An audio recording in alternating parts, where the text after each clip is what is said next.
Check, check, 1, 2, 3. We're live. All right. Welcome back to Real Cast Fishing. Your host, Glenn, with the City Battle Fishing Field Team, COAF Field Team on YouTube. And this round, what have I got for you? We're talking. I'm getting indications that we're live. Yep, we are. Okay. We are talking the Little Red Book of Fly Fishing. This is going to be tips 131 to 135.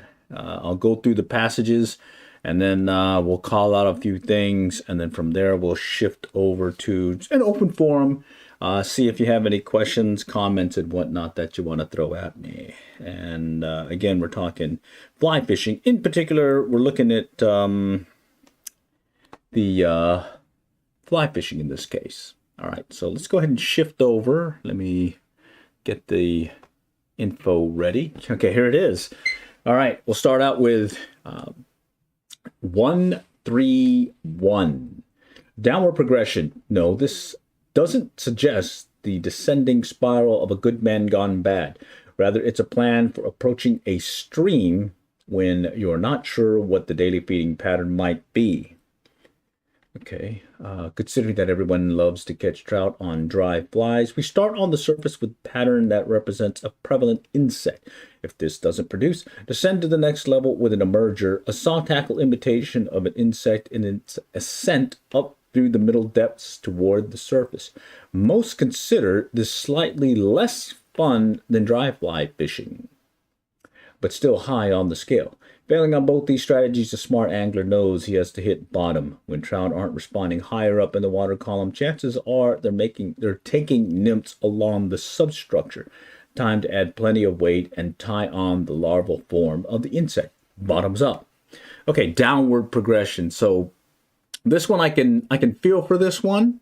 It's saying when you're going to hit a particular location, in this case a river, a stream, to start with something that the trout are feeding on, starting from the surface. Okay, so it could be maybe a dry fly, maybe, well, something that mimics what they may be feeding on. And then from there, you're adjusting to the next level. It's like a pre-emerger, and that's why they're saying shift over to some soft hackles and whatnot.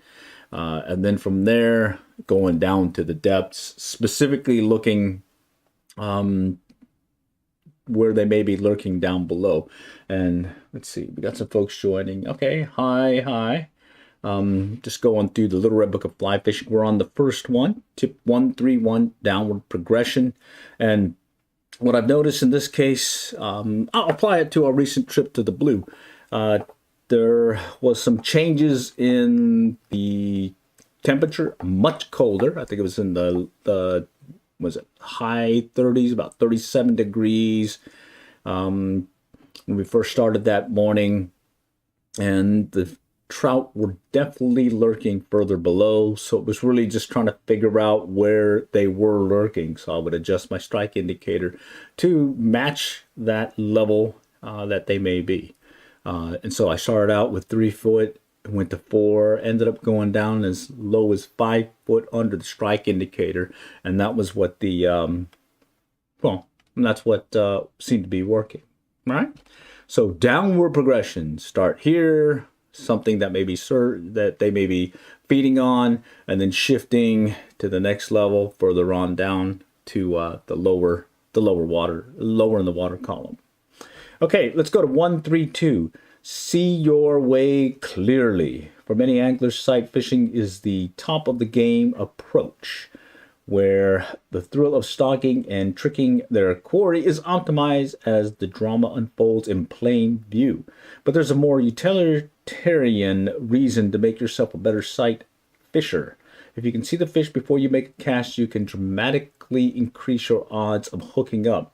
After all, knowing where fish are helps you pinpoint your presentations, recognize takes, and ultimately bumps your effectiveness to a much higher level. How in the world did you see that? Is a common refrain the best fishing guides often hear. While spotting fish may indeed be an acquired talent, it doesn't require Superman vision or a carrot-rich diet to improve your acumen. If you follow these simple rules, you'll see your way to instant gratification on the water. Rule 1. The secret to spotting fish is knowing where to look. Sounds simple, but it's not. When I'm surveying a run in a trout river, for example, I know where fish typically like to hold on the current seams, on cushions in front of rocks, in deeper depressions, against cut banks, and so on. When I try to spot fish, I'm pinpointing my gaze in those areas one small section at a time. I might be fixed on a specific area, maybe 6 by 8 feet, while you might be scanning a space the size of an Olympic swimming pool. If I don't see something in position A, I shift my attention to the next option, divide and conquer one small piece at a time. All right, cool. That's good. That's good. I'm liking it. Rule 2, use sunlight to your advantage. When you're staring into sun glare, your vision is hampered. Position yourself with the sun behind you. And it's like having a spotlight on the water and the fish. Thinking about placing your body in relationship with your light source whenever possible, and you'll see more fish. Rule 3, focus on the subtle. Joe DeMalderis of the best guides on the technical trout waters of the Delaware River system in New York and Pennsylvania once told me you have to look for a single star, not the whole night sky. When you look only for the obvious, you minimize your effectiveness. Be suspicious of tiny reflections, shapes, and shadows that might reveal a fish. Remember, you aren't always looking for the whole fish.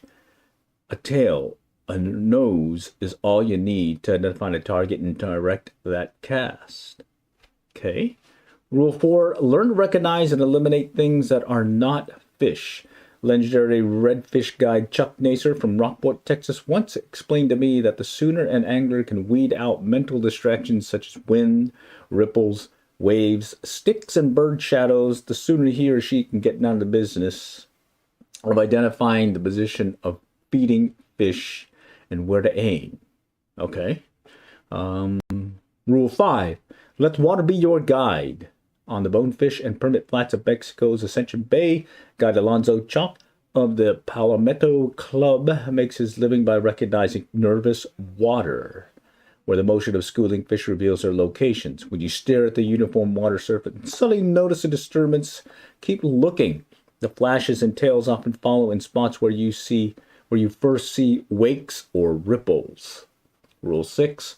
Learn to look through water. Terry Gunn guides of the Colorado River in Les Ferry, Arizona, possibly the best sight fishing trout river in America.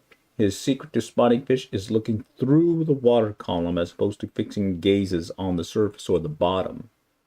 Doing so makes you more adept at noticing motion and subtle color changes that pinpoint a fish's location. Rule 7, take your time. When fish are feeding, oblivious to your presence, there's absolutely nothing with taking an extra minute to survey the waterscape. Better to spend the time to acquire a legitimate target than to blind cast and drop a fly or bait on a fish's backside, thus ruining your chances. Rule 8, seek a vantage point and look into the current. If you're fishing a river, survey it from a high bank in flat water. Understand that there's a reason why guides pull skiffs from an elevated platform. Steelhead guide Tyler Palmerton of Oregon explains that all things being equal, the key is to look up current because that usually positions you outside of the fish's peripheral vision and gives you a more detailed point of view. Oh wow, that's a long passage. Holy cow. Okay, rule 9. Inconsistencies are the name of the game. Whether you're looking for bedded bass or trout holding in a run, you want to establish some waypoint markers in the water. Rocks, weeds, depressions, and so forth. Colorado trout guide Jeremy Hyatt establishes a water template in his frame of view, or lets anything inconsistent with that template, color shades, shadows, motion, tip him off of a fish as to a fish's presence. Woo! All right, last one. Rule 10, wear polarized glasses. I like this one. I tend to do that. I wear polarized glasses when I'm out there fishing. If I forget my waders at the start of the day, I usually improvise or tough it out. If I get my polarized glasses, I'll go home and start fishing later. Good polarized eyewear is the foundation of the sight fishing game. Different frames and lenses offer various advantages too. For example, on certain bright days, you might want amber or copper lenses, while in overcast conditions, yellow lenses might be better. The key is finding a style and model that wears so comfortably that you barely notice that you have them on. When you fish, your glasses should be an extension of your body. Without decent shades, you're almost fishing blind. Okay. All right. Wow, that was all in tip 131. Let's see, 131. See your way clearly, and it walks through 10 rules, ending with the polarized glasses. All good stuff. I keep that in my back pocket if I'm going to be hitting the river. But let's go on to tip 133. Follow the bubbles. One early morning while dry fishing, a trico hatch on Montana's Missouri River, guide Pete Cardinal checked me up, and then told me to stop casting and watch the water. We were working a seam where fast water colliding with a slow pool was creating a foamy bubble line. At times that bubble line would disperse and spread out in wide fronds of white wispy water. At other times the currents converged and collected hatching insects in a tight white highway that ran straight through the run. Until Pete pointed it out, I hadn't noticed the fish were keyed into this system. When the currents dispersed or collapsed, the fish didn't rise. When the foam line formed a hard seam and collected through the tiny mayflies, the trouts began slurping away at the surface. The lesson: follow the bubble line. When you see a pronounced foam or bubble line on the surface, there's a very good chance a trout will be underneath it and feeding it. Okay, and then for those that are listening from a podcast, the audio portion of it, it's got two pictures showing rock in a river, the river flowing from left to right, and you can see a bubble line where it's kind of flowing from the rock down river, and then it has an arrow showing where that bubble line would be, and then it has a second picture just more out, and it looks like it's saying the same thing again, pointing at the tail end of that bubble line, saying this was probably the seam that they were talking about when it says to follow the bubble line. So hey, I tend to follow the bubble line in most cases, especially when I'm working the Blue River. The most recently, you'll see a lot of these bubbles working down river, and I'll kind of work that seam. In fact, you'll probably see it here when I kick off that video. All right, let's go to the next 134. We're going through tips 131 to 135. We're on 134 now. All right, two this one and one more to go, and then we'll shift over to an open forum where we're talking about fishing the Blue River, and open up for any general questions, comments that y'all may have. So stay tuned for more. All right, let's go on to 134. Raging Bull. You're standing on fish. A number of years ago, I did a short piece for Field Stream on trout fishing guides and their favorite tactics and techniques. Their input was diverse, and everyone seemed to have a different point of view, which was perfect for the story. But when I asked them all about their number one pet peeve, the answers were nearly uniform. Please don't look where they walk, or people don't look where they walk. People forget to look at the water right in front of them. Most folks forget to notice that some of their best trout that are right near the bank are right near the bank. In other words, you're standing on your fish suet. Based on my own part-time guiding experiences, I have to agree the absolute number one frustration is to set up an angler in a good run, show him, her where to go and what to do, then go downstream and help a partner, then return to see him, her planted chest deep in the middle of where the fish were. Don't take anything for granted. By dashing out in the middle of a run, the only thing you guarantee is that any fish that were there will be gone. Okay. Look before you leap. Take your time.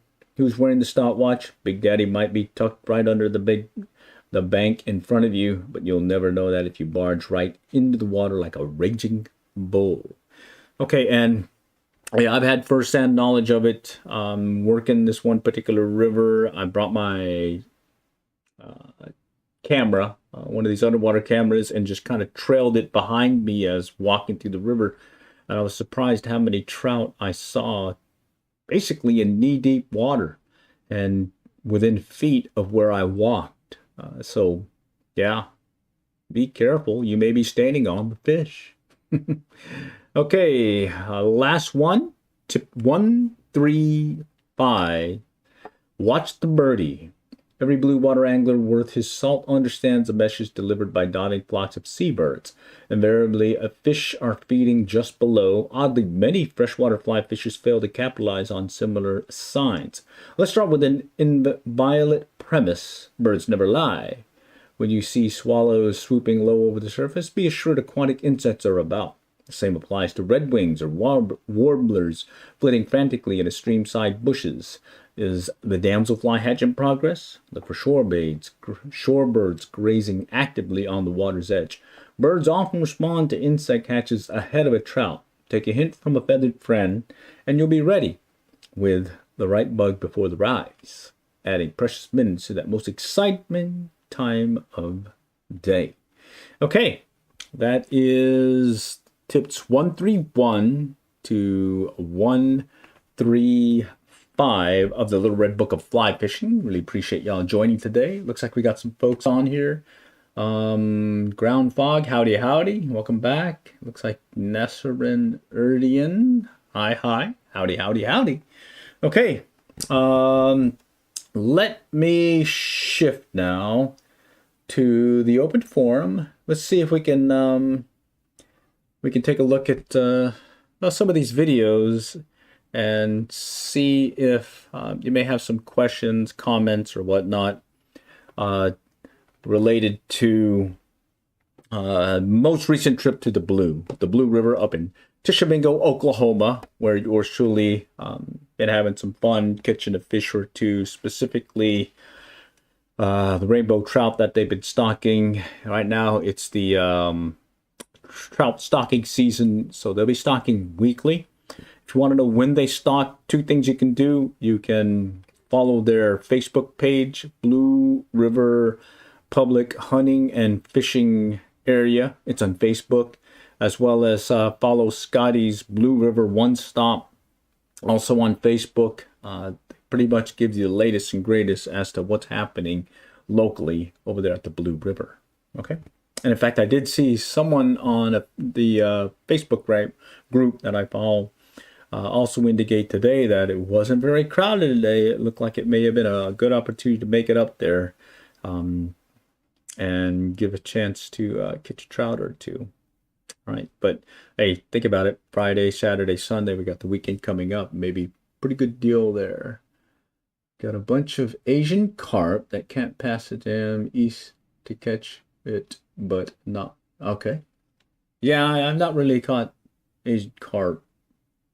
I do know that I think they did note the local tail race, Lake Texoma. They're starting to get some of these guys starting to show up in the area. So yeah, bummer. Okay, let's shift to this recent trip. Friday, November 22nd. It's going to be our second trip out to the Blue River. Going to take the 3-weight, 10-foot 3-weight Orvis rod, and I did find that Rio Shorty, but I do have a 3-weight weight forward fly line on here instead right now. But we may do some Euro nymphing when we get the chance.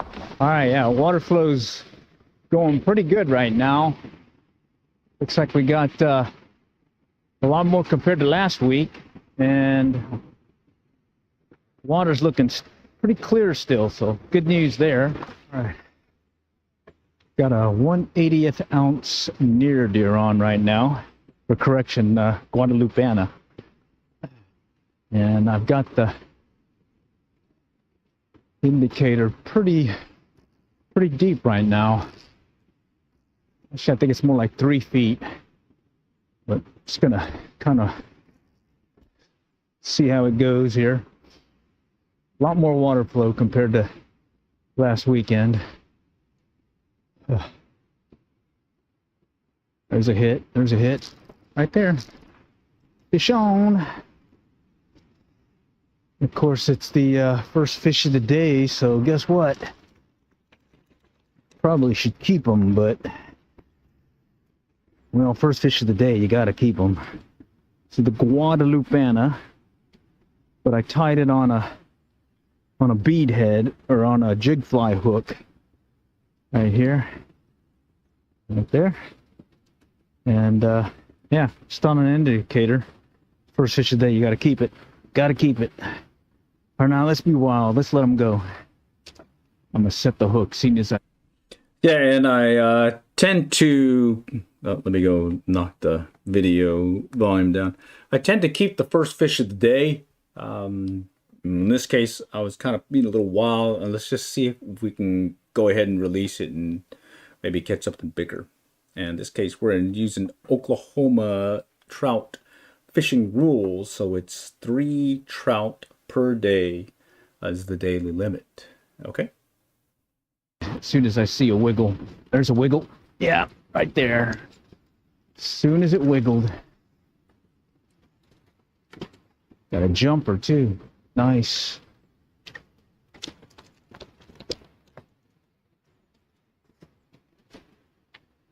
Yeah, maybe Guadalupana today. I brought some extra flies this time and tied it up. Well, let's keep the second fish of the day just as a precaution. And just to call out, I am using the Guadalupana fishing fly. It's a variant of the original Guadalupana pattern that is used over there on the Guadalupe River in Texas. And what I did was I downsized that fishing fly. It's normally tied on a larger hook. I would say more like a size 2 for Guadalupe bass. What I did was I cut it down to a size 12, and I even made it a little bit different. Instead of using the streamer and bead head, I went ahead and used a jig fly hook, the same jig fly hook that I use when I'm tying the near deer pattern. All right. Using these jig fly hooks that I picked up from Amazon, I was running low. Got them in the 180 as well as 1/24 ounce, 1/1/24 ounce, gold as well as painted. Gold or yeah, unpainted. Yeah, he's little. Let's let him go. As soon as I see any indication of a strike, because it looks like it's going to be one of these light bite days. So I see a little wiggle jiggle, we'll set the hook. Just kind of follow the bubble line, staying pretty much in sync with the water flow. Okay. Let's go ahead and give it a little line. There's a hit right there. Right there. Jumper. We got a jumper. All right, so it looks like their little ones are about the same size. Haven't seen big ones showing up yet. But hey, that's pretty fun, isn't it? Pretty cold too, though. Holy cow, my hands are cold. Okay, and then you also notice is when I say follow the bubble line, just like we had just read in the Little Red Book of Fly Fishing, is I'm following those. You can see these little bubbles in the water. The water flow is, you can see some sections the bubbles are going slower, and there's a further section further away from where I'm standing where it's going faster. And what I'm doing is when I'm casting my strike indicator, I am making sure that my strike indicator is staying in sync with those bubbles. If I'm in sync with those bubbles, I know that I've got the no drag drift that I'm looking for. These aren't very big. Oh, and I didn't bring any gloves, so it's pretty cold right now. I may have to put my hands in my pocket a little bit here.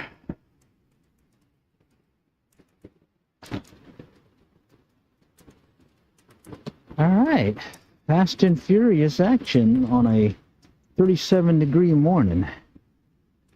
You see other folks are working the river as well, so they are here today. Good stuff. Dead drift. Set the hook as soon as you see a wiggle wiggle. Jiggle jiggle. Pause. There's a go right there. Barely hit it. That's a little one. And yes, I'm using the when in doubt, set the hook. So if I just see any indication of a strike, it could be my strike indicator has paused. It could be just a slight wiggle, jiggle, set the hook. And a lot of times you'll be surprised what you have on the end of the line that was actually striking your fly.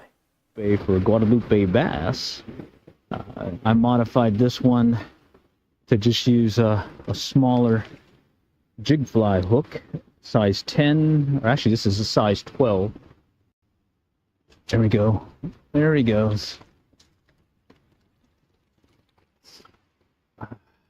And another thing to call out is in that particular fish, I'm casting basically a rod length away from where I'm standing. And a rod length away from where I'm standing, I'm estimating it's about, I'd say maybe an 8-10 foot drop right in there before it comes back up to some rocky shallows.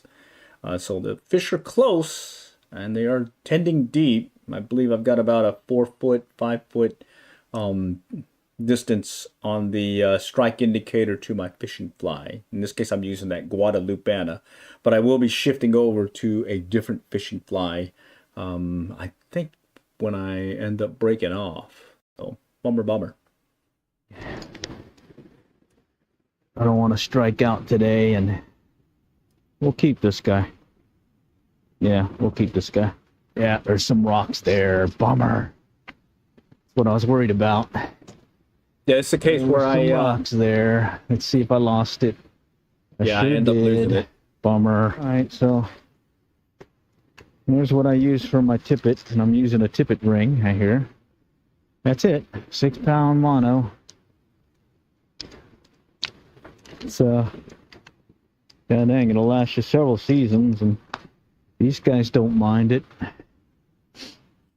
Oh yeah, so I used to use your classic tippet that you buy, those little spools, and then I since shifted over just to 6-pound strand mono for a lot of my trout fishing. I may go to a 4-pound mono, again, just strand mono. It's still stiff enough to turn my fly over, and at the same time, I got several seasons worth when I get one of those little filler spools that you just saw in the video. I am using a tippet ring. Some folks say, oh, why just tie a better knot and all that? Well, my hands get cold. It's 37 degrees that morning. My fingers become thumbs. It's much easier to tie a knot on a tippet ring versus retying and putting another blood knot, aka barrel knot. And so that's one of the main reasons why I go to the tippet ring. I can pretty much just keep switching out tippet, either breaking off, extending my tippet, no matter what. I know that's there, and I've got that section where I'm always replacing, and the rest of it, the butt and midsection of the leader is good to go. All right, I can pretty much use it the whole season. All right.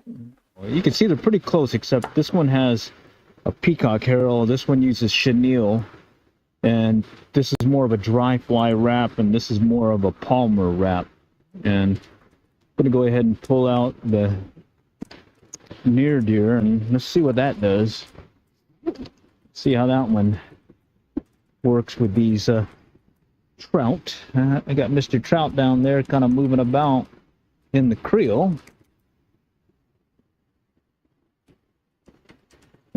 These are pretty simple ties. I've tied these fairly quickly last night in preparation for here. I was running out last weekend. In fact, I even had some where the hook broke off and ended up missing out on some pretty good hits because my hook was defective. So it's going to be one of my next fishing means of why I didn't catch a fish The variant of the first one about blame the hook being too little. Well, this time blame the hook because it's, well, broken. All right, let's try a olive near deer. Let's see how this one works compared to that Guadalupana. Again, olive was working last weekend. Let's see if olive is working again this weekend.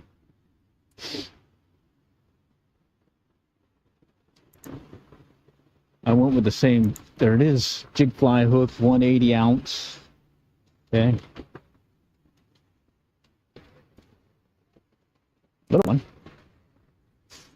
All right. Ain't this fun? And normally I'd be working other parts of the river, but it's cold and I really just want to catch a bunch of fish and just have some fun playing around. Trying out this new 4-weight line or 3-weight line, as well as I may try that Euro shorty here. Just remember, hook sets are free, and when in doubt, set the hook. When in doubt, set the hook. You'd be surprised what you'll catch. There's a hit right there. Oh yeah, he barely hit it. A little bit bigger too. Got a little shoulder on him. Ah. Come on. I got you. Ah, I don't have you. There we go.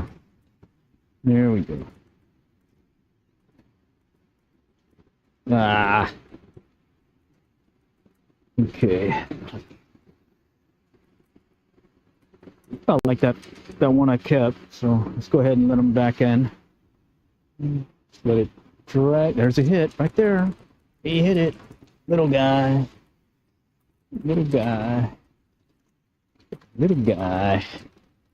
All right. So Guadalupana and the olive near deer, both are working. It's an olive is the pattern today. Olive. Nice. Good stuff. Light tap, very light tap. There he goes. Oh, that one put a bend in it. There we go.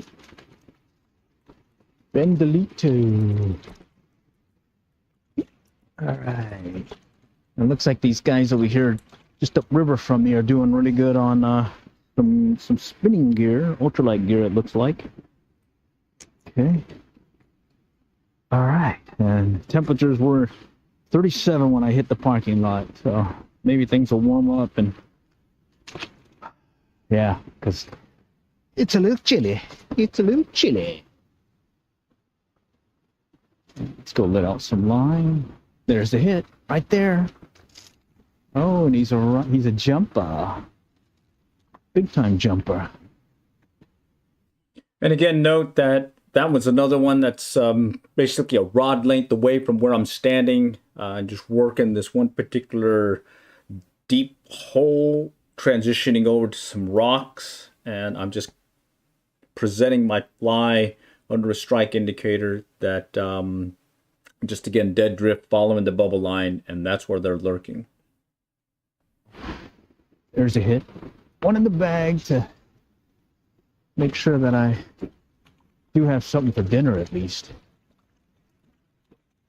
Okay. Come on. All right. I think this is just like that other one. No, he's actually a little wider, or got a little tummy on him. Yeah, he got a little tummy. Kind of tapped at it. Oh yeah, there we go. That one took it way under. Oh man, that one jumped. Hello.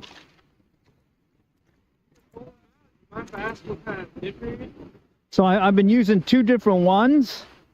Okay, they're both streamers. Come on over. Come on over here. You could. They're all over the place here.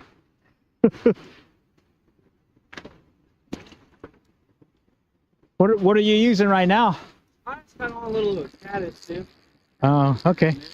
Yeah, so last weekend they wanted things in olive, and then it looks like the same thing this time. last Friday I came down and the only thing I could really get them on was like a woolly bugger. Yeah, yeah, olive? Yep, it was, Okay. it was thin mist, had a little bit of olive, gray, and brown. All right. So what I'm using is, this is a olive near deer right here, 1/80th ounce jig fly hook. Gotcha. Okay, and then the other one I was using at first that I broke off on was just another variant of the Guadalupana. Okay, again on the jig fly hook. Okay. All right. This is what I normally tie it in with the bead head. This is your traditional Guadalupana. All right. Mm-hmm. And really the only difference between the two is this one has peacock herald for the body, and then the near deer has chenille. All right, Okay. that's the only difference. And then this is a 1/80th. This is a smaller bead head. I don't know how much it weighs. Okay. And then I got let's see, these guys in 1/124th ounce and 1/80th ounce, and those are working good. You can have this one. Oh, are you sure? Oh yeah, yeah. And then here's this one. This is the near deer. Actually, let me give you one with a more bushier tail. So I tie them in different tail lengths. Oh, you tie your own? Oh yeah, yeah. That's awesome. That's something I really wanted to get into. I just. Yeah, you got to, because then you'll fish more aggressively. Mm-hmm. So if you lose them, you feel That's fair. That's all right, very fair. you know. And then yeah, there's patterns you can't buy. Like this one, I learned from a guide guiding in Oklahoma and Texas. And then that one I learned from just fishing the Guadalupe in Texas. I'm actually going down the Guadalupe next week. Okay. Yeah. So the original Guadalupana uses a larger size hook, like a size 8, and a bead head, and it's meant for the Guadalupe trout, or not trout, bass. That's what it was originally meant for. And that one was supposed to be fish. You know how there's a lot of, like, let's say a heavy current like over there? Yeah. You'd fish it basically perpendicular, and then you let the line swing. Let And it then- catch the current. And then, Yeah, and then at the tail end of the current, you lift up. That's usually when you get your hit. I've had that's- that happen a few times over on Lower Illinois using Oh, yeah, when the yeah. water's a lot higher than usual. Oh yeah. So what happens is when it gets on the tail end of your swing and you go to lift, it does this kind of dip and up, Yeah. and that triggers the strike. Like right now, like they're pretty close. There's a hole here, and there's some rocks over here, and oh, there's a hit. Oh, God. So yeah. So at this point, I kept the one fish, and I'm holding off until I get two bigger ones. Yeah. But anyways, that's what I'm doing, and I just set it right now that deep, about maybe 4 foot, 3-4 foot under the indicator, and I'm just using a dead drift. Just follow the bubble line, and any indication of a strike, just set the hook and see what happens. Perfect. Thank you so much. What was your name, man? I'm Glenn. Glenn, I'm Cole. Cool. Good to meet you. Glad to meet you. Yeah, I got this YouTube channel, Oh, really? What's Yeah. it called? COAF Field Team. COAF Field Team. Yeah, I do a bunch of videos, and this one I'll do a live stream tonight Awesome. where I'll It's a lot of, rebroadcast It's it. a lot of Oklahoma stuff? Or? It's mainly Texas, but in the winter I do more Oklahoma because I like the trout fishing here. Yeah. 'Cause, Sure. see, I'm just an hour and a half away from here, so it's like Oh, that must be nice. it's like an easy commute. I'm riding like 2 hours 20, so. it's not Okay. bad. Well, it was really good talking to you, man. Thank you so much for All the right. advice and everything. Good luck.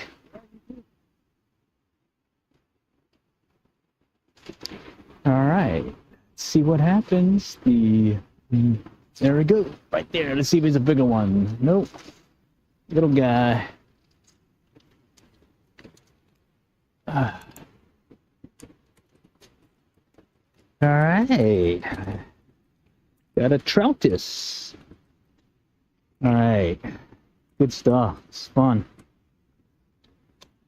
All right. Let's go a little bit up and down. I just brought it up a little bit just to set the drift a little bit different. See if it'll get into the rocky area that I'm thinking they're lurking in.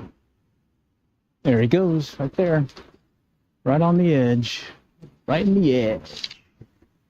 In the rocky. Oh, wait a minute. This one has a little tubbo in him. No, I thought he was bigger. Thought he was bigger. It's got a little tubalito in him. Oh, well, he's gone. There he goes. All right. Short pull retrieve. Short pull retrieve, getting him in, I think, over there by those rocks that are just underwater. All right, come on, come on. Right here. Right here, right here. There we go.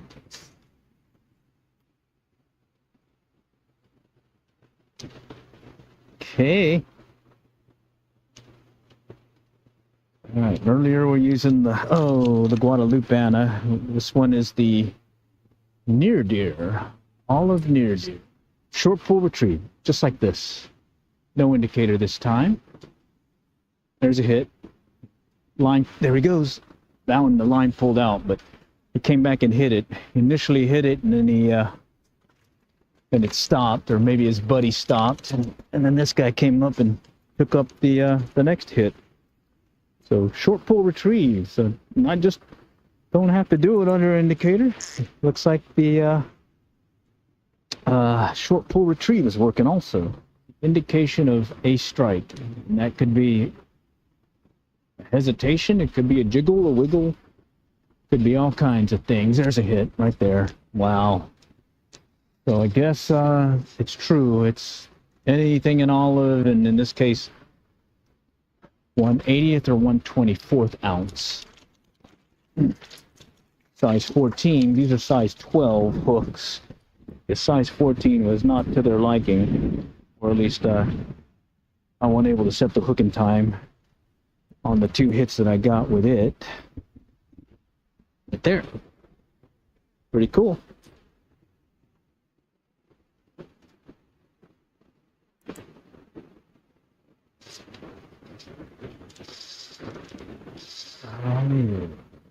Never small.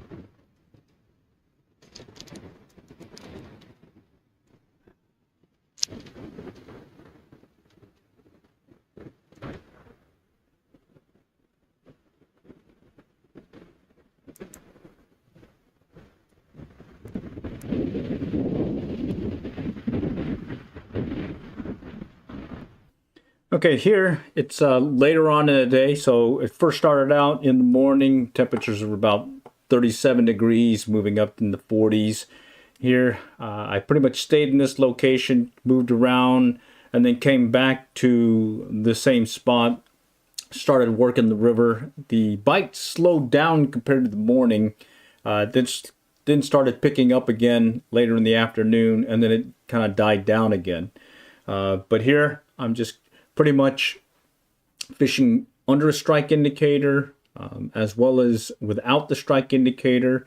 When I do have the strike indicator, I am doing a slow, dead drift, follow the bubble line with my indicator, and reacting to any indication of a strike with that strike indicator. So if it has any indication, a slight wiggle, jiggle, I'm setting the hook. The other case is I will also go fishing on the, I'm using the short pull retrieve that I used earlier. In this particular case, I switched to the Euro Nymph Shorty. So I took the traditional leader that I was using, little 9-foot tapered leader, took that off, and I put in the Rio Euro Nymph Shorty. It's about a 40 foot length of line, a loop-to-loop connection, and then has a Euro Nymph leader on it. And what I'm doing here is I'm actually fishing up close, basically a rod length. I'm actually holding my rod up high above me or in front of me, and I am kind of following my fly as it moves through this hole. And I'm setting the hook when I either see that indication of a strike. It has a line strike indicator line. So there's a length of line about a foot or so, okay, about a foot or so, that has a different coloring. And I'm kind of keeping it, just kind of working it through that run and setting the hook in that manner. In this case, I've now switched back over back to the weight forward fly line, 3-weight, and I put the tapered leader on again, and I'm fishing under a strike indicator. Okay, you'll see also while I'm fishing how I'll kind of flip the rod. Okay, or I'll give it a little slight twitch like so.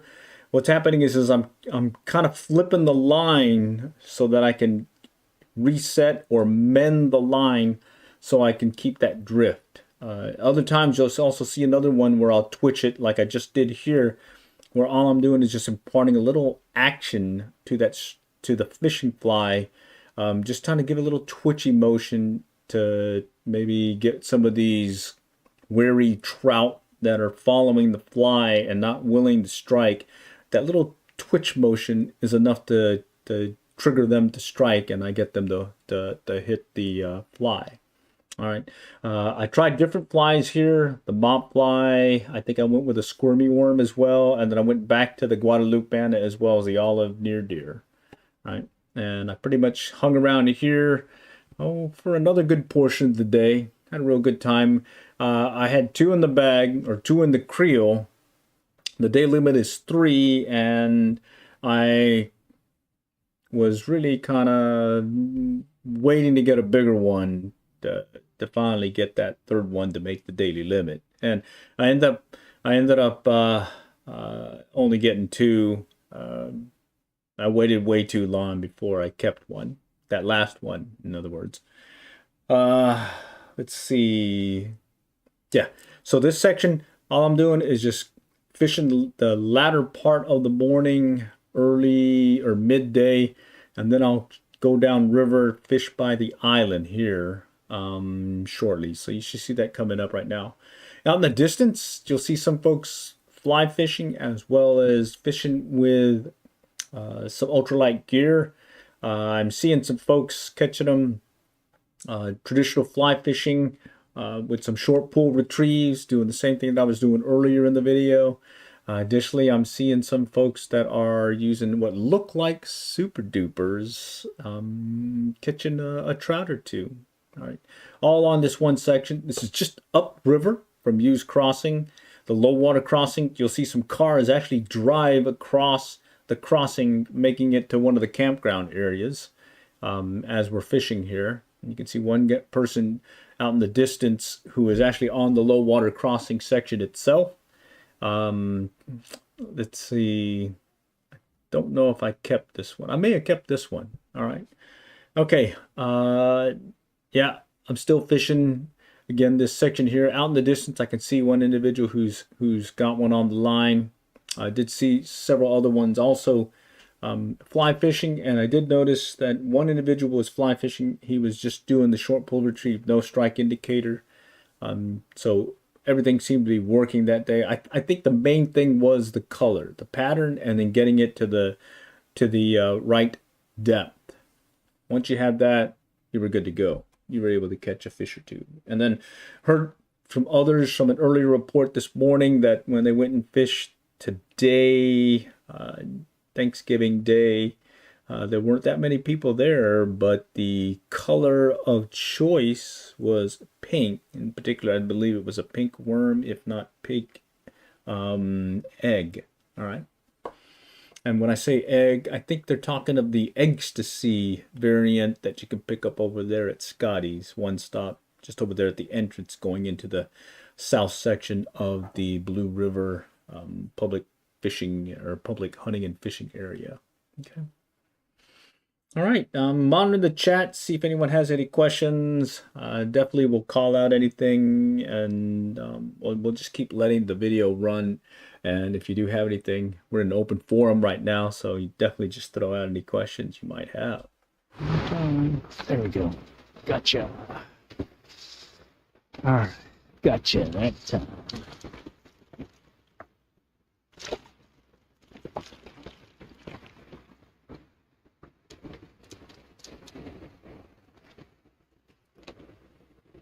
Yeah, it was a pretty hard choice to sometimes let some of these guys go.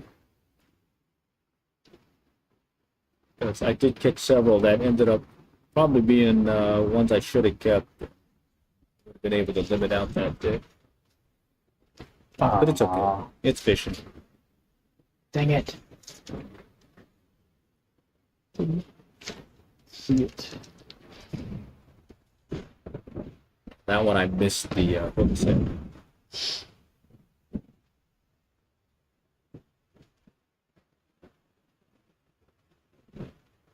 I believe in this one I've cast further out, trying to get this other side of the river, just past that rock.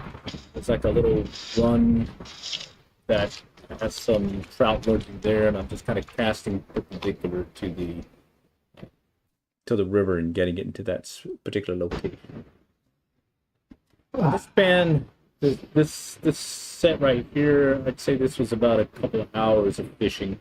So it looks like I'm catching one after the other. It's actually in the span of about 2 hours. Took. Got him. A lot of missed hook sets, so you don't see that. I edited it this time, one feels so good. Good. Jump on the line. But overall, it was a pretty fun All day. right, that's two Now, nice hope to ones. replicate this here in the next few days here. Maybe we'll be very picky. Okay.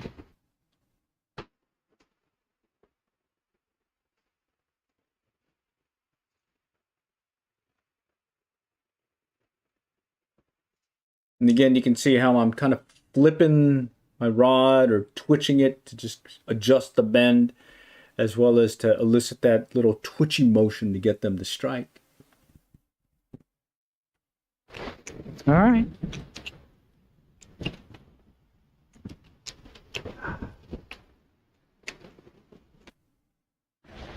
All right, we're down to our last one. I released a bunch, and then as things slowed down, we're going to go to the island and see if we can get our last one over here. Hopefully it'll be a nice size one. Anyhow, let's go cross the river. See some little bait fish in the water. Maybe that's what they've been kind of chomping at. And got my polarized glasses so I can see in the water and maybe might get a view of them. They were hitting really good on the Guadalupe and the olive near deer. Even got I think one on the mop fly. Tried out the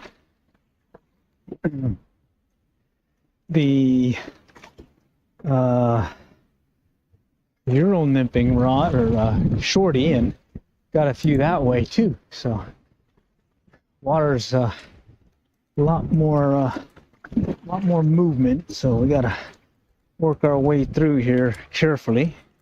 I've gotten a dunk in here before, so definitely don't want to get another dunking.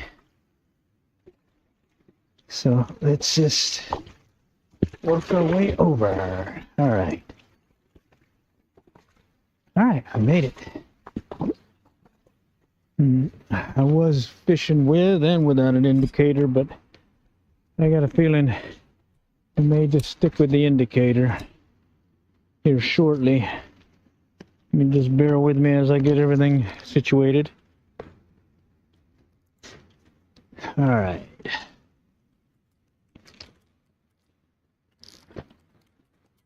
Okay.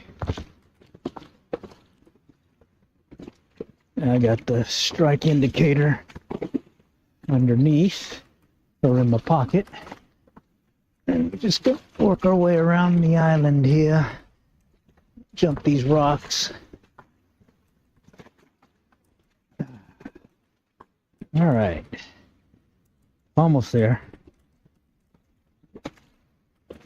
And just get up here on the island and let's see if we can get number 3. All right. Water's a little bit more murky than has been. I'm gonna put on the indicator here in a moment. Just bear with me. I got it set at about 3 feet, 4 feet. Let's knock it down another foot and see if that might help. It could be pretty deep. Kind of just waiting for something to hit. All right, let's try it. Let's go. Let's go pretty deep. Raise it about a foot and see what happens. We can start ticking bottom. We know we're in the money zone. So let's see what happens.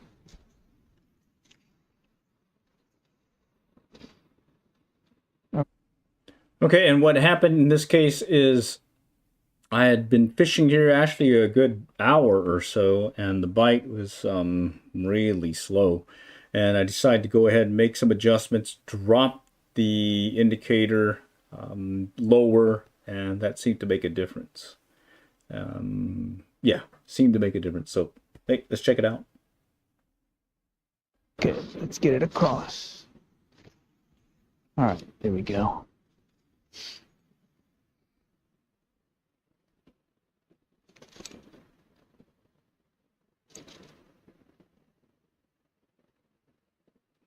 There we go. Yep, they were just a little bit deeper. That's all. All right. And again, note how I flipped the rod to mend it, as well as important All right, twitch well, to the fishing fly. That would make a limit right here, but I kind of want to try going for a bigger one again. So let's try it again here. All right. Pretty Yeah, one. probably should have kept them. All right. Come on. Maybe there's another one down there.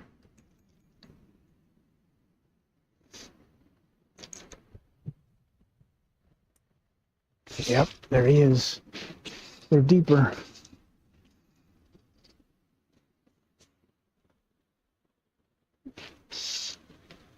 This one's putting a good fight, too. All right. Yeah, he's putting a really good fight. Yeah, it's another one I should have kept. That's a nice one here. It's got a little Mackinac jaw looking thing here. Little hook starting. Interesting. All right, we'll let this guy go.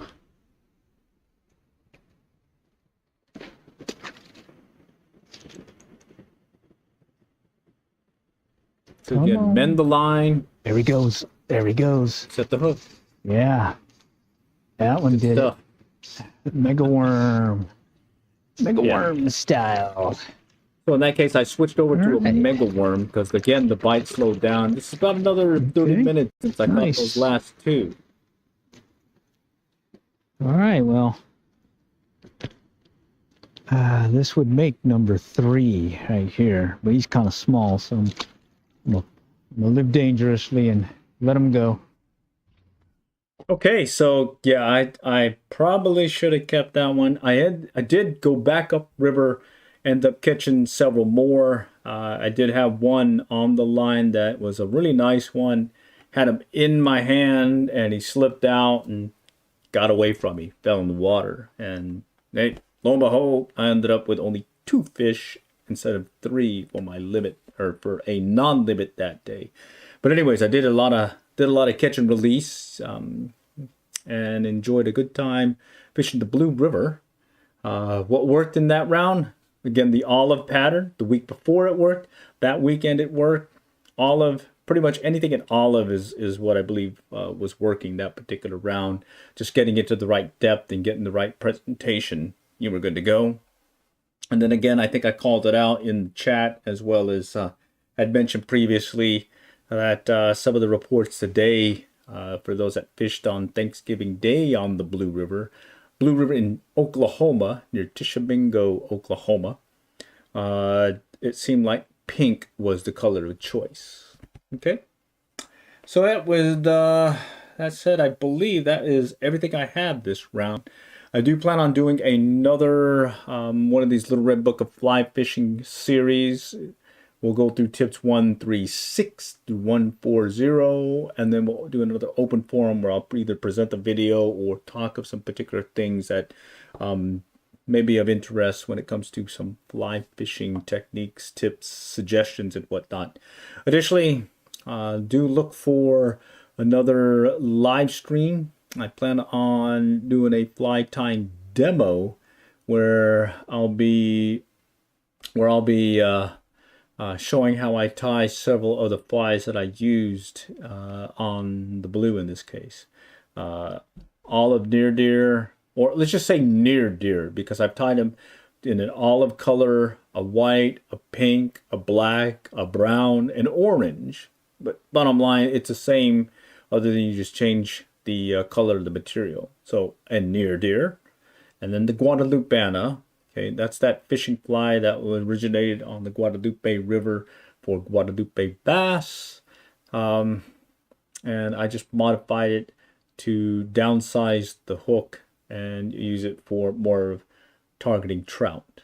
Okay, and then I'll show you a mop fly, because that's always a good one to have in your back pocket when you're fishing for trout. And then a mega worm, another one to have in your back pocket. And then maybe there's some time in that. Maybe someone might have a suggestion there that I might try tying or something. All right.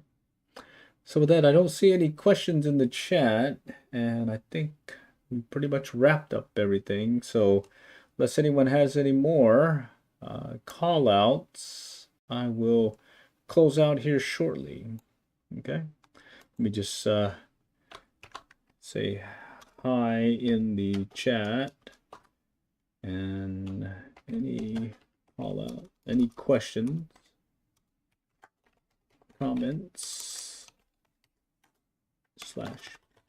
/comments. All right. And let me think, maybe we can take a look at some other stuff that I might have for you that may be of interest. Okay, I'm going to shift over to my iPad here and see if I can find anything that that you may want to call out. Let's see. I'm just looking at, I've got a playlist here that you guys might want to take a look at when you get a chance. Okay. Oh, here's a good one. All right, let me let it go through the commercial real quick, and then I'm gonna shift over. Okay.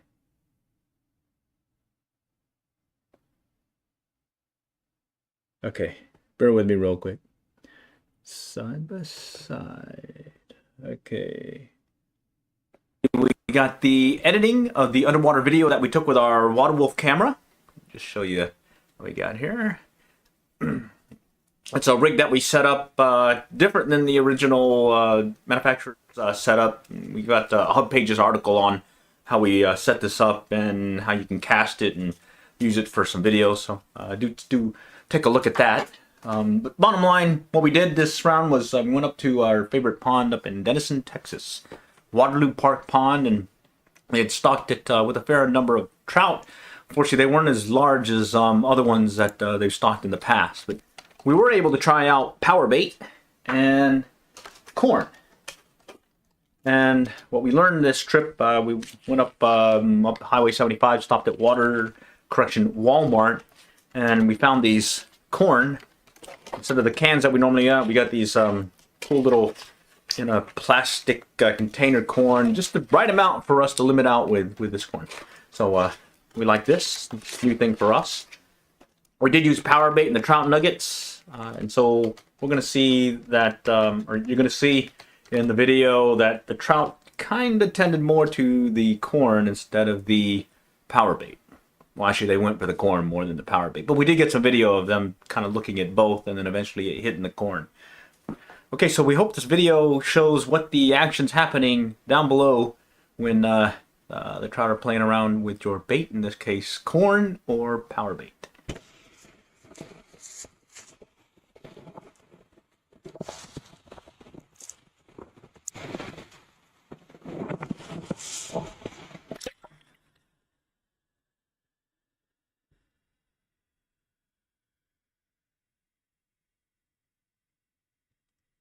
I was pretty surprised how quickly the trout just showed up. It's like they were looking for the bait as soon as that rig hit the water. Maybe the sound of the rig hitting the water attracted to them. The other thing is I always thought that they didn't feed on the bottom. Well, sure enough, they do feed on the bottom. That was interesting.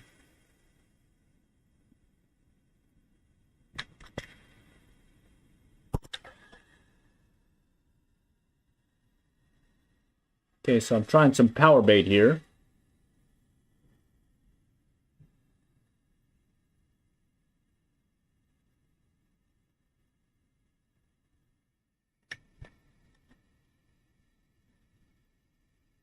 All right, so they skipped on the power bait. I did get this guy using some corn. Again, it was pretty interesting seeing that they would dig in that greenery on the bottom to go for my bait, in this case, corn.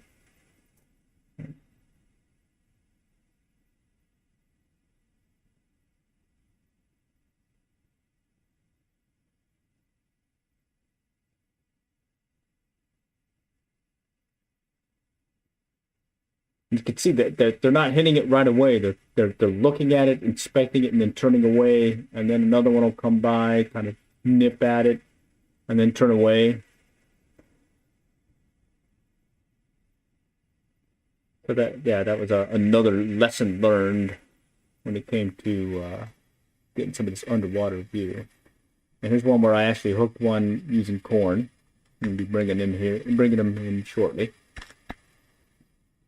And then the other thing is and I learned this also from some others, is I think later on in this video you'll see as I bring in or reel in the corn, you'll see all of a sudden a bunch of trout will start trailing behind it.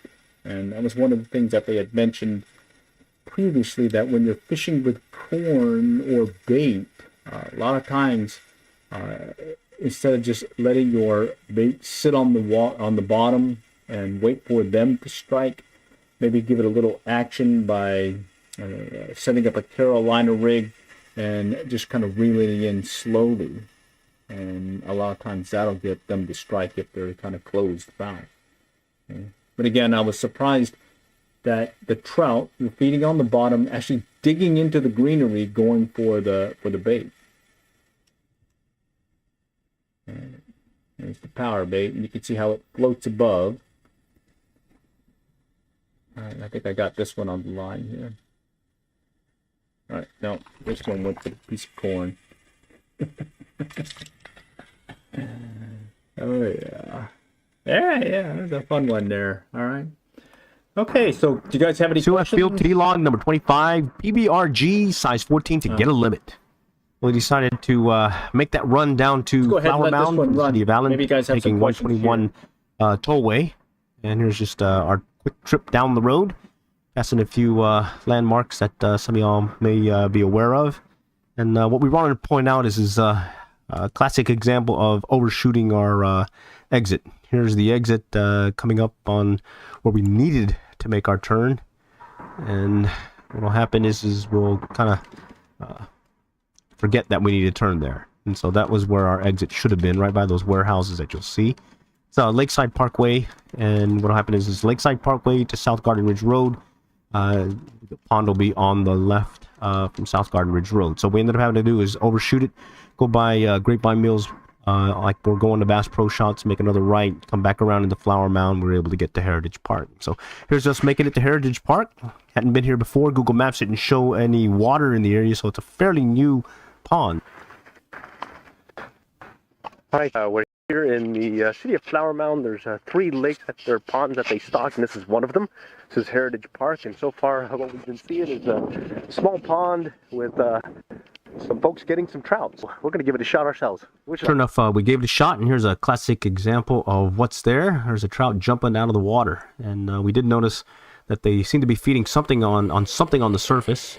There's another view of the pond, and we ended up fishing with fishing flies for a good hour or so, and then we switched over to, we call it the PBRG, which is the Power Bait Rainbow Glitter in a size 14. As it turns out, the bite's kind of slow today. We did some fly fishing, saw somebody catch a couple using a coverage on under strike indicator, but this time we had to go back to Power Bait. So we got one so far.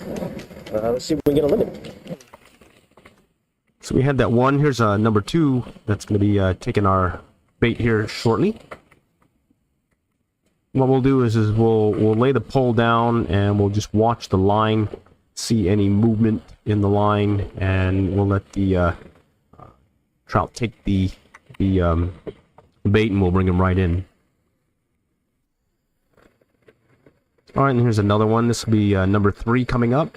And again, just watching that line, we can see him take the line. We'll give him some line, and then we'll pull up on the line and set the hook. That PBRG is a very outstanding bait to use. All right, here the trout is taking the bait, and we're just giving him some line. We'll set the hook here shortly. You have to excuse the sniffles. We're still getting over a cold, but definitely had to make this run since the rain let up and want to try a new place to fish. All right, here's one on the line. We mushed the power bait on there, the PBRG, and then we'll toss that out there. And what's cool is while we're fishing here, did see an individual also using their fly rod, this time using corn to as for bait, and they were using a roll cast to get it out there to keep from throwing the corn off the hook. And sure enough, he was able to quickly limit out as well. And there's a slow motion shot of this one being brought in, and this will be our last one here. Hopefully we'll have it on the hook here soon, and we'll call it a trip here. All right, there's the hook set, and hopefully we'll have that guy in the bag here soon. So that is the case where I started out with the intent of fishing, fly fishing, and well, as it turned out, well, they wanted bait instead.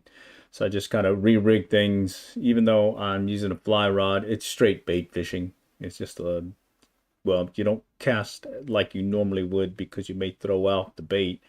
You kind of do a more gentle cast, be it a little roll cast, like I had mentioned, like the other individual was using when he was using corn. All right, last one. Looks like the biggest one. This will make number 5. All right, we ended up living out today. I did have that one missed turn as we were headed up or down 121 tollway, but we did find the place fairly quickly. So that was Heritage Park. There's 2 other places in Flower Mound. We're not being able to sure if we'll be able to make it there sometime over the next week or so. Still trying to get over this cold, but bottom line, had a great time out there. The fishing flies didn't quite make it, but we're able to make use of that power bait. We're calling it the PBRG Power Bait Rainbow Glitter in the size 14, and that's what got us a limit today. All right, till next time, we'll catch you later. Good luck and good fishing. Alrighty, we're getting ready to head out to Frisco. Really warm day. We got our shirt on, or just a short sleeve shirt, and brought the 5-weight, like we mentioned in a previous quick clip.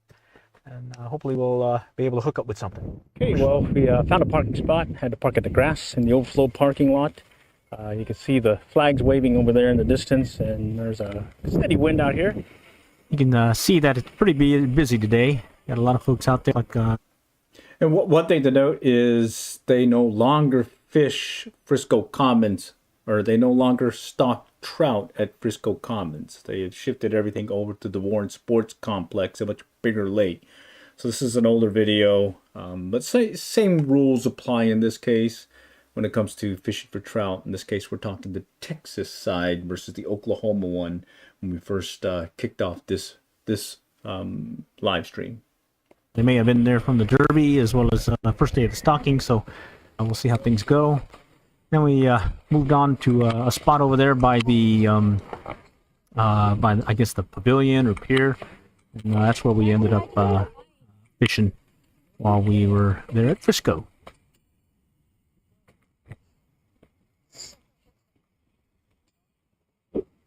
All right, got one on a near deer, olive near deer. It's a pull and slow retrieve, hitting it on the drop.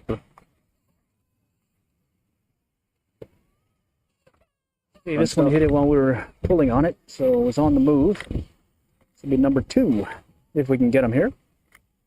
Let's make sure we don't lose them. Number 2. Okay, this one went for a white near, letting it sink in a slow drift. Lost the olive one to a snag. This guy's still on, and let's see if we can get him in.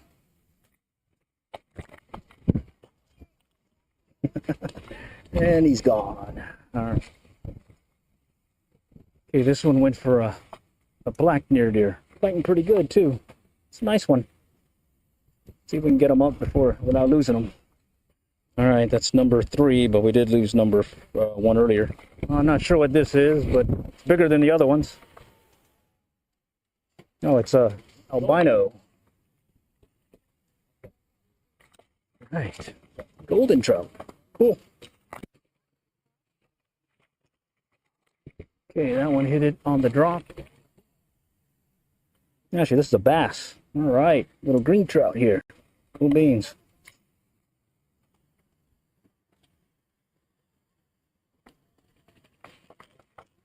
All right, that one took it. Very little movement on the line. Took it on the drop. All right, number 5.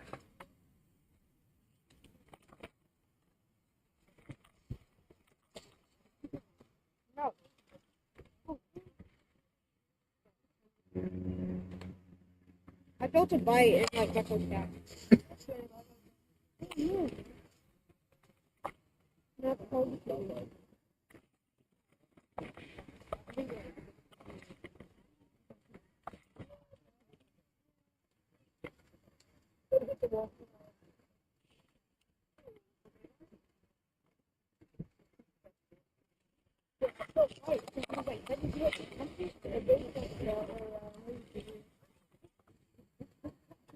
It's another bass. Cool beans. Overall, had a great time out at Frisco. Okay, bear with me here real quick. Okay, and that was Frisco. Let me go ahead and throw in one last video where this is about 5 years ago, where we're fishing one particular location. Actually, no, wait a minute. Wait. Let's see. I believe it was... No. Okay. Let's just go ahead and roll this one and see where it takes us. Okay. Let's see. And we're on the road, headed up to Oklahoma. I think we'll be hitting the Blue River tomorrow in the morning, which is going to help Oklahoma City and visit our fishing field team members, or at least guests, since he's moved on to Oklahoma. Bottom line, hopefully we'll be out there on the river catching some fish. Did have to renew our license. First trip to the Blue, actually to Oklahoma, going fishing in 2019. But that said, it'll be good for the rest of the calendar year. Shortly after leaving the quick trip, we made it across the border into Oklahoma, passing the largest casino in the world. Okay, we're here in Norman, Oklahoma. Standing by for another fun day on the Blue River, hopefully catching some trout. Okay, we're here in Norman, Oklahoma. It's Saturday, March 16th. We're headed out to the Blue. Just kind of chilling. Just needed to get one of our fishing poles here and they'll be ready to go. Okay, so before we can hit the road, we've got a little ice and frosting stuff to get out, not like over there where we were in Texas. A little bit chillier this morning. But once we get the ice off, we'll be hitting the road, stop and get a breakfast of champions, some coffee and donuts, and then we'll head to the Blue. Okay, so breakfast of champions, we've got the coffee and Nutter Butters. We're over here at Norman 7-Eleven. Right over here. Hey. It's our favorite stop before we hit the Blue. All right, wish us luck. Alrighty, from Norman, Oklahoma, you head down 35 to Davis, Oklahoma. And then after Davis, you'll head to Sulphur, go right by the Artesian, make a right, passing the Oklahoma School of the Deaf. And then you continue forward. And then what you're going to do is make a right onto another highway. Can't remember what it was, which is Mill Creek is the next town. A small town with basically a high school that you'll pass by. And then right after Mill Creek, you go make a left onto, I believe, Highway 7. And from Highway 7, you'll hit Reagan. And then from Reagan, right after Reagan, small town, you'll go by the fish hatchery at Tishomingo. So you'll continue on this road up until you get to basically a T, and you have to either make a left or a right. In this case, you can either make a left to head to one part of the blue, or make a right. In this case, we made a right, heading over to Hughes Crossing. On the way to Hughes Crossing, you'll take some back roads, rural roads and whatnot, and then actually go past Scotty's One Stop. We're here just onto the right. So you'll make a left onto South Bullard Chapel Road. That'll take you to the entrance to the Blue River public hunting and fishing area. Here's the entrance. We'll come back around. And this time we did a little exploring this time. Instead of going directly to Hughes Crossing like we normally do and fish it, we decided to go further down river from Hughes Crossing. So you can see we're just going through some obstacles and whatnot to get through the back area. And what you'll see later is a nice camping area where a lot of folks will be hanging out as well. And here's one of the views of the river, downriver. It's kind of murky that morning. Yeah, we're here at the Blue. We just went downriver from Hughes Crossing, and we're just checking things out. Probably going to give it a shot over in this area. And then depending on what we see or what we get, or maybe what we don't get, we'll adjust. The bottom line, water's really murky right now. But, we think we see some shadows moving in the water, so potentially got some trout here. So we'll give it a shot. So as it turned out, we didn't get any down here. We did take a look around, try some areas that we haven't tried in a while, and then decided to go back up river. Okay, I'm just going to walk up here and take a look at what's up here by the river, by that rock.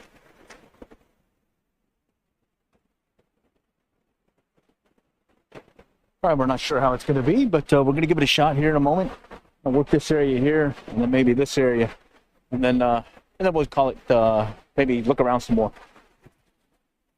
Okay, let's go walk down a little bit closer. See what we got down here. I think we see them darting in and out in this area, some of the rocks, so we're not sure. I'm going to give it a shot here in a moment. We're here at the Blue again, just went up river, and we're just checking things out. Saw some folks catching a few. Looked like they got them on marshmallows and mealworms. We saw an individual catch one up here. Now we're just going to take a look and see if we can get one ourselves. Area looks promising, just upriver from Hughes Crossing by one of the campsites. All right, just downriver is where we saw some folks with some fish, and then upriver going that way, saw some individuals catching some as well. We'll stop. So after a quick look around, decided to head back to the car and get our fishing gear. All right, we're here on the Blue. Got the 6-weight TFO as well as the Echo Ion 6-7-weight. Fishing partners upstream using a bubble fly rig and some chartreuse power worms. Saw some people catching some nice ones earlier. Hopefully we can get something here. Okay, we've got murky conditions here on the Blue. We're going to go with a white near deer, 180-ounce jig head, along with a gold rib hare's ear nymph, and then that cork strike indicator about 2-3 feet below it. And let's see what we can do. So as it turns out, we didn't get anything in that area, so decided to go and walk up a little bit further upriver and check out things. And we saw some nice looking holes and pockets and a lot of rock formations and whatnot. So might as well give it a shot and maybe get a hookup or two. And here we're just kind of working one area, little fast area. All right, we're just kind of working this area. We see some folks catching some fish, and hopefully we'll get some here in a moment. All right, cool stuff out here. So here's one likely spot that we ended up actually hooking up. All right, we got one here in this little run. Let's see if we can get them on the line here shortly, or in the creel.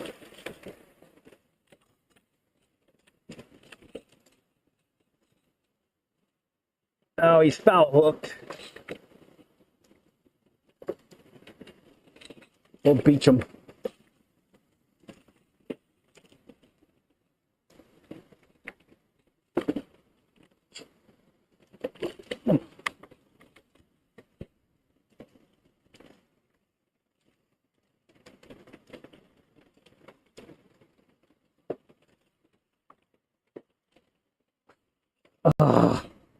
Lost him. Shoot. All right, we lost that guy. Dude, it's foul hook though, so we'll give that one a bye for now. And what we're doing is just working these little pockets. Hopefully something's lurking down below. All right, so what we're doing is we're over here on the blue, kind of doing what we used to do on the Beaver's Bend. And what we're doing is we're looking for some channels in between the rock formations. And once we find a channel, we'll start casting upstream from it and let our tandem rig drift down into hopefully the money zone, and we'll get something.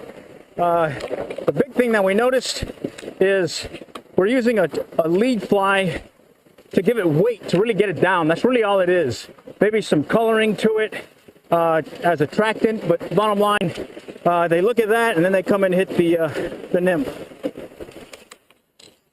All right, so bummer on losing that one, but we'll keep working these little channels and hopefully we'll hook up something. All right, so we're just working the seams in the channel, and let's see if he went for the gold rib hares here or if he went for the near deer.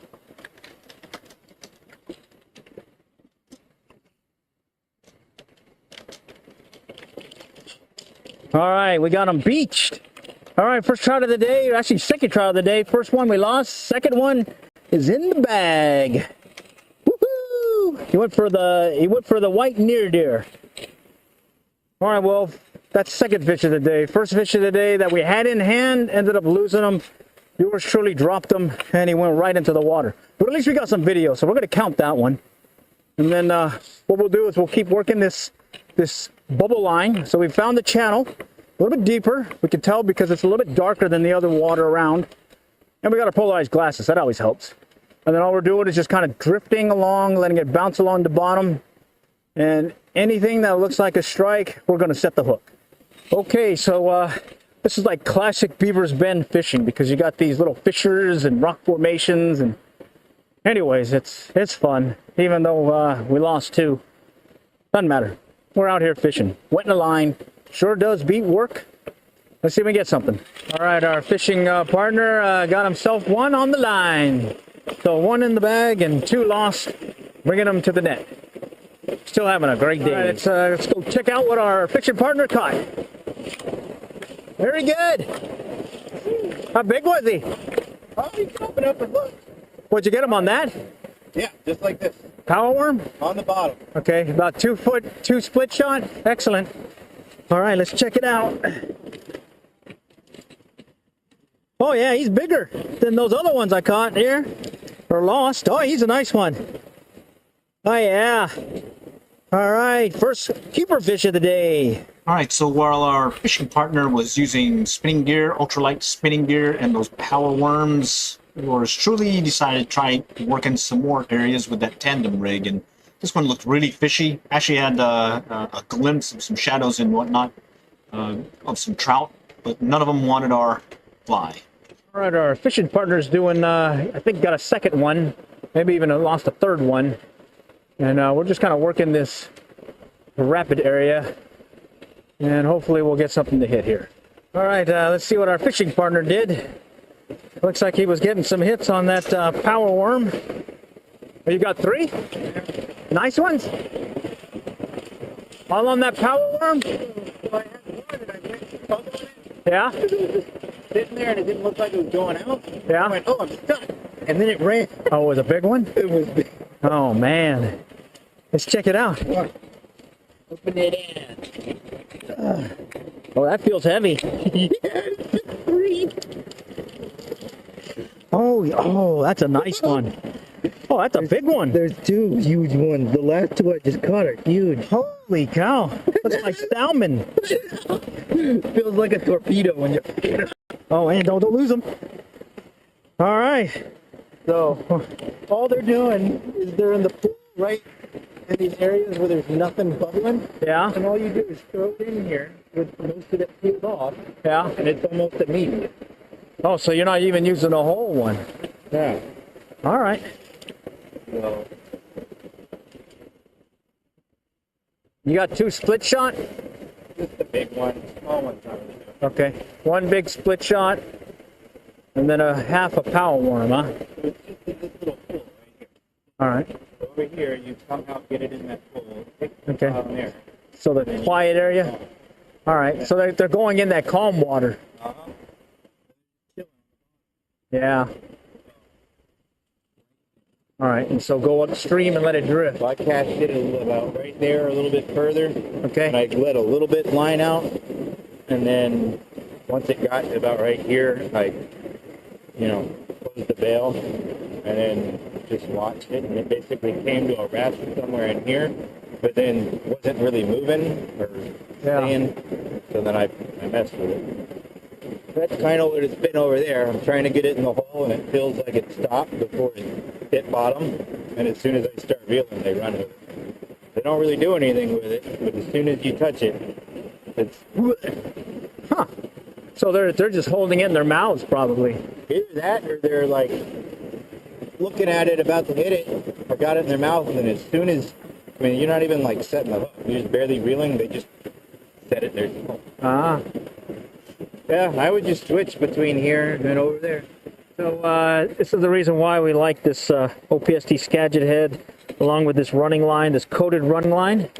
We'll just go ahead and bring in the line, get it to the shooting head, and we'll do just a quick parry poke, like this, and we'll shoot it out there. Look at that. No more line on the water. All over there. Other side of the river. Cool beans. Oh, there's a hit. Oh, man. No. Jump the gun. Jump the gun, wasn't a hit. I broke off.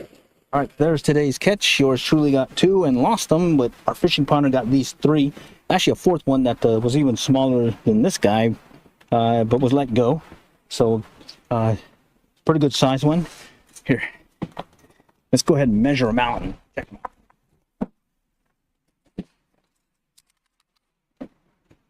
That's just short of 11, so 11. And that one's 12 and a half, 13. And that one is just over 13, close to 14. Oh yeah, very nice. Trout sure looked bigger and felt bigger on the river, but they weren't. But bottom line, we had enough for brunch the next day. Stop at KFC for some buffet. The Colonel's Buffet. Woo! All right, is it awesome? Colonel's Buffet. Outstanding. Okay, well, we enjoyed the... Okay, bear with me real quick. All right. Yeah, so that was a fun trip back, I think it was like a March time frame, right at the tail end of the trout stocking season. And I think back then the rules were 6 trout, not 3 as they are today. But you can see that you're working that particular area. That area was just north of Hughes Crossing, over there by one of the, I think it's the more northerly campground area. When you work up that portion of the Blue River,